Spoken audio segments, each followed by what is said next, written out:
Dün Amerika Birleşik Devletleri'nden de açıklama gelmişti. Bugün Fransa Dışişleri Bakanı bir açıklama yaptı. Ama bütün bu açıklamalar acaba savaşı durduracak mı? Yeniden müzakere masasının kurulmasına neden olacak mı? Hala net değil. Çünkü Türk Devleti'nin ve HTŞ'nin Kuzeydoğu Suriye'yi işgal etme niyeti açık görülüyor. Siz Sayın Cahit Kırkaz'a ilk önce oradan başlayalım. HTŞ neden, Ankara neden HTŞ'yi bu kadar teşvik ederek Halep'te bir soykırım suçu işlemeye itti sizce? İyi akşamlar. Önce hem size hem de katılımcı arkadaşları da selamlıyorum. Yani şöyle bakmak lazım aslında. Yani Kürt coğrafyası, Kürtler bin yıllardır bu coğrafyada yaşıyorlar. Ve bu coğrafyada yaşarken de hep özgür bir yaşam biçimiyle ve bu coğrafyaya gelen herkese de kapılarını açacak şekilde bir yaşam sürdüler. Ama Kürtlerin coğrafyasından gelen egemenler genelde Kürtleri yok saydılar. Özellikle yani, yani milattan önce 500 yıldan itibaren gelen 180 itibaren yok saydılar. Ama Kürt coğrafyası ilk olarak 1639 yılında Kars Şirin'e ikiye bölündü. Yani ilk olarak Kürt karşıtı ittifakı Kars Şirin'e bir Kürt karşıtı ittifak başladı. Sonra Kürt karşıtı ittifak 20. yüzyılın başında özellikle paylaşım savaşlarından sonra Lozan'da tıpkı yani emperyalist güçlerin, dönemin emperyalist güçleri ki halen Orta Doğu'da parmakları etkin olarak bulunuyor, isteklerine ve çıkarlarına uygun şekilde Sykes-Picot'a belirlenen çerçevede Kürt coğrafyası dörde bölündü ve Kürtlerin yurdu dörde bölündü. Ve son yüzyılda Kürt karşıtı ittifak Türk milliyetçiliği, Arap milliyetçiliği ve Fars milliyetçiliği üzerinden şekillendi. Bu dört devlet her ne kadar dönem dönem Orta Doğu'daki egemen olma iddiasıyla çekişseler de ki bunlar özellikle İran ve Türkiye, ama söz konusu Kürtler olduğu zaman hep birlikte hareket ettiler. Kürt karşıtı ittifak. Şimdi bu Kürtlerin 100 yıllık bu tarihsel mücadelesinde, özgürlük mücadelesinde bu ittifakın birçok ayakları çöktü. Yani Evet. işte Saddam'ın zulmüne ve baskısına rağmen başvurda bir federal yapı, özerk yapı oluştu. İşte Esad ailesinin zulmüne ve baskısına rağmen Rojava'da Kürtler oradaki halklarla birlikte özgür bir yaşam kurmaya başladı. İran hakeza, yani özellikle son yıllarda kadınların da öncülüğündeki direnişle şu anda baskısını iyi sürdüremeyecek durumda kaldı. Şu anda ayakta kalan Kürt karşıtı ittifak Türkiye gözüküyor. Türkiye son 1,5 yılda aslında tam dayanağı olarak göstermiş olduğu Orta Doğu'daki gelişmelerden dolayı Kürtlerle yeni bir süreci başlatalım dediği dayanağa bağlı olarak Kürt karşıtı ittifakı tek başına sürdürmek istiyor. Yani aslında Kürt karşıtı ittifakı ayakta tutuyor. Irak'ta Suriye'de HTŞ'yi ve Jolani'yi tutuyor. Irak'ta Kürtleri içeriden dağıtıp hatta dönem dönem Irak merkezi hükümetle iletişim kurarak bunu sürdürüyor. Göreceksiniz, siz de sunumda ifade ettiğiniz gibi İran'da da çok ciddi bir rahatsızlığı var. Yani muhtemelen İran hükümetini ayakta tutamasa, İran rejimini ayakta tutamasa bile ilerleyen günlerde bakarsınız oradaki Azeri'yi destekleyerek Kürt karşıtı ittifakını ayakta tutmaya çalışacaktır. Yani şunu devam etmek lazım. Şimdi Orta Doğu'da yeni dünya düzeninden bahsediyor Hamit Bey de. Şimdi bu yeni dünya düzeninde iki tane güç öne çıkıyor. Yani bu sadece yeni dünya düzeninin işte oradaki egemenlik alanı değil. Aynı zamanda bu ticaret kanalıyla daha önceki tartışmalarda ifade etmiştik. Bu iki güç, biri Türkiye, biri de İsrail. Şimdi Türkiye'nin İsrail'le baş etmesi ya da İsrail'le çekişmesi mümkün değil. Gerek ekonomik, gerek silah tekniği açısından, gerek bölgesel koalisyon ve ortaklar açısından Türkiye'de İsrail'le baş edemiyor. İsrail'le baş edemediği için de aslında İsrail'le anlaşmak zorunda kaldı. Tek bir şey karşılığında dedi ki Kürtleri bana bırakırsanız ben senin Suriye'deki bütün egemenliğini tanıyorum ve karşı çıkmayacağım diye söylüyor. Dolayısıyla 6 Ocak'ta yani söz konusu bu çatışmalar başlamadan 2 gün önce ki Rojava heyetinin de Şam'da yapmış olduğu görüşmelerden 2 gün sonra. Çünkü yani Salih Müslim'in ve işte Rojava yetkililerinin açıklamasında açıkça ifade etti. Yani bu Türkiye'nin güdümünde olan Suriye Dışişleri Bakanı Hasan Şeybani'nin gelip anlaşmayı imzalama sırasındayken toplantıyı sonlandırdıktan 2 gün sonra Türkiye'de bulunduğu bir ortamda Şar'a İsrail bütün taleplerini yerine getirdi ve kabul etti. Yani Türkiye bir taraftan ben İsrail'le Orta Doğu'da egemenlik savaşıyla mücadelesi veriyorum derken aslında İsrail'i Kürt karşıtlığı politikasından dolayı getirip Şam'ın merkezine oturttu. Şimdi Şam'ın merkezine oturmuş olan bir İsrail'in Türkiye kendi kamuoyusuna ikna etmesi ancak ve ancak Kürt karşıtlığı ve cihadistliği desteklemekle oldu. Yani bunu bir aslında kendi başarısızlığını cihadistlerin Kürtlere saldırtmasıyla öpmeye çalışıyor.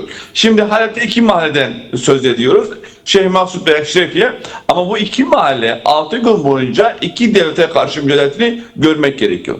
2 devlete karşı mücadele. Yani sadece Suriye karşı mücadele etmedi. Bunu Türkiye basında söylüyor, Türkiye Dışişleri Bakanı da söylüyor, Türkiye Cumhurbaşkanı da söylüyor. Yani bu süreci Erdoğan'ın bizzat kendisi yürüttüğüne ilişkin söylüyor. Dolayısıyla 6 gün 2 mahalle 2 devlete karşı mücadelesinin de aslında baskılamak için sürekli cihadist güzellemeler yapıyor. Bakın bugün dünden beri işte Jolani'nin aslında kendisini ifşa eden açıklamalarını Türk medyası boy boy paylaşıyor, anlatıyor, övüyor.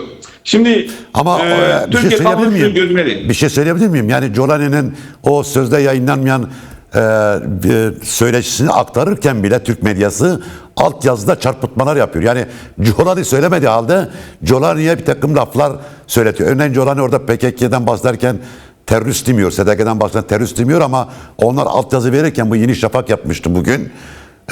Ekstra bu kelimeleri ekleyerek yapıyorlar. Yani kendi savundukları, kendi adamlarının sözü bile onlar için yeterli gelmiyor. Buna bir de o meşhur işte Türk Psikolojik Savaş Merkezi ürettiği, Kürtleri aşağılamak için ürettiği kavramlarla ekleyerek veriyorlar. O da çok enteresan bir durum. Evet. Evet. Yani bu yani bilinçli ve bilerek aslında yapılan bir algı yönetimi. Aslında tam da burada yani siyasal İslamcılığın ve dinciliğin ne kadar kötü olduğunu tarihsel hafızaya çağırarak yapıyorlar. Yani işte AKP'nin yakın bir kalem şöyleden bir tanesi işte Kürtlerin bir kısmı işte AKP cenahında siyaset yapmış işte mütedeyyin ve muhafaza Kürtleri tehdit ederken Furkan suresini atıfta buluyor. Yani hak ve batıl yani kendilerine hak olduğunu işte ilahi olduğunu işte Müslüman olduklarını buna itiraz edenler ise de işte ölmeyi ya da öldürülmeyi hak ettiklerini hak ve batılın ayrıldığı yer diyor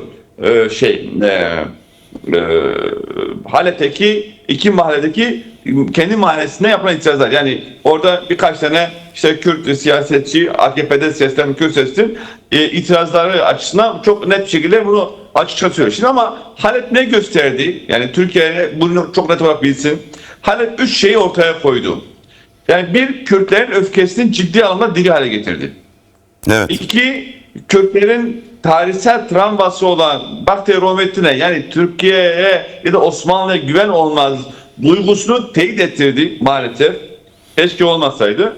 Bir üçüncüsü de Kürt ittifakını güçlü hale getirdi. Bugün 4 parça Kürdistan'da diasporada bütün Kürtler Halep etrafında ve Rojava etrafında birlik hale getirmeye çalıştılar ki bu Jolani'nin yayınlanmayan röportajı da bunların somut örneklerinden bir tanesidir. Türkiye bu tutumunu sadece Türkiye'deki ilerleyen sürece zarar vermedi. Aynı zamanda şunu söyledi. Bakın hepimiz takip ettik. Özellikle Bahçeli'nin açıklamalarını defalarca duyduk. Türkiye'de başlayan süreci şu anda diretiyorlar, ilerletmiyorlar. O sürecin başlama gerekçesi Orta Doğu'daki gelişmeler demişlerdi. Biraz önce ifade ettim. Kürt karşıtı ittifakı dağılıyor, parçalandı. Irak dağıldı, yani Kürt karşıtı ittifak olduğu için. İşte Suriye dağıldı, İran dağılacak. Sıranın Türkiye'ye geldiğini Devlet Bahçeli bizzat kendisi söyledi. Dolayısıyla Türkiye şu anda Kürt karşıtı olarak İsrail'e alan açtığı gibi aslında kendi altını da oyuyor. Yani sen Kürt'ün güvenini kırarsan, Kürt'ün karşıtlığı üzerinden kendi politikasına oturursan, Kürt karşıtı ittifaklar tutmaya çalışırsan senin burada sağlıklı bir yönetim biçimi sürdürmen mümkün değil. Evet. Dolayısıyla çok açık net söyleyeyim. Yani dindarları da, sekülerleri de, başörtüsü de, başı açığı da, muhafazakarı da, mütedeyyin de, liberali de. Kürt karşıtlığı onlara çok fazla gün göstermez. İran bittiği gibi sıra Türkiye'ye gelmiş olacak. Şöyle söyleyeyim Cahit Hocam. Yani şimdi Hamit Bey'in tanı bıraktığı yerde şunu söyleyebilirim. Mesela devletler arasındaki ilişkiler ya da işte egemen güçlerin yaklaşımları ahlak ya da duygusallık üzerine değildir. Yani bunlar tamamen rasyonalizm ve pragmatizm üzerine ilişkiler kuruldu. Türkiye'nin Kürtlere yönelik yaklaşımı tamamıyla duygusal bir yaklaşımı vardı. Yani 100 yıldır yani Osmanlı'nın artık kalan bir cumhuriyetin dağılma korkusu, Kürtlere yaklaşım olarak östenci, egemen kibri ve sürekli bölüneceğiz paranoyası Kürtleri, Türkiye'yi Orta Doğu'da ve uluslararası alanda rasyonel hareket etmesini engelliyor ya da pragmatik olarak hareket etmesini engelliyor. Tamamıyla bu duygusal yaklaşım var. Kürtlerin de düştüğü hatta biraz da budur. Kürtler de biz diyoruz ki İşte uluslararası egemen güçler neden bunlara dur demiyor ya da neden bunlara müdahale etmiyor? Çünkü uluslararası egemen güçlerin bir ahlakı yoktur. Bir an önce ilk konuşmada da Hamit Bey ifade etmeye çalıştı. Ama bu tamamıyla ama şöyle bir pragmatizm şey. üzerinedir. Evet, ahlak vicdanı bir tarafa bırakalım. Çünkü devletlerin gerçekten ahlakı ve vicdanı olmadığını bütün insanlık tarihi ortaya gösteriyor. Ancak burada Kürtlerin Orta Doğu'da bir aktör tarih sahnesine çıkmasını küresel güçler açısından bir önemi yok mudur? Yani burada Kürtler 40 milyon 50 milyonluk bir ulus, dinamik bir ulus. Ondan sonra dünyanın genel değerleriyle barış içerisinde olan bir ulus, bir halk.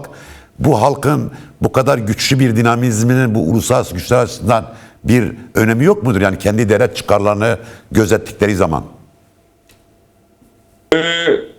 Ben aktarayım, sonra bu soruda da cevap vereceğim. Yani uluslararası güçler açısından güçlü bir Kürt oluşumu, güçlü bir Kürt iradesi değil. Aslında dağınık, kendisine bağlı bir Kürt grupları ve aynı zamanda bu Kürt grupları üzerinde Orta Doğu dizayn eden bir Kürt yapılanması. Tıpkı Sykes-Picot'tan bugüne kadar Kürtleri 4 parçaya bölüp hem Kürtleri sürekli kendi kapısına götüren ama aynı zamanda Kürtler üzerinde bu 4 bölgeyi yöneten bir yaklaşımı.